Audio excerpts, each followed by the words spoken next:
unahing pangangailangan ng mga residente habang unti-unting bumabalik sa normal ang sitwasyon. Namahagi naman ng food packs sa mga residente at isinama rin ng mga hygiene kits mula sa Department of Health.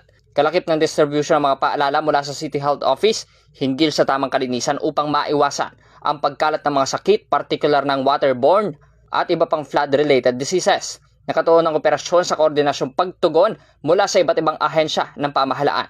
Kasama rito ang mga disaster response units, mga unit ng Philippine National Police, Bureau of Fire Protection, Philippine Coast Guard at iba pang kawani mula sa lokal na pamahalaan. Nagbigay din ng suporta mga volunteer group sa paghahanda at pamamahagi ng mga relief goods at ayon sa lokal na pamahalaan, layunin nitong tuloy-tuloy na masuportahan ng mga apektadong pamilya habang nagpapatuloy ang rehabilitasyon ng komunidad. Para sa programang Bombo Reports Afternoon Edition, Patrol numero 4, Bombo Yasin Ramos Guulat. This is Bombo Radio Philippines, the #1 and most trusted source of news and information, Basta Radio. Bombo!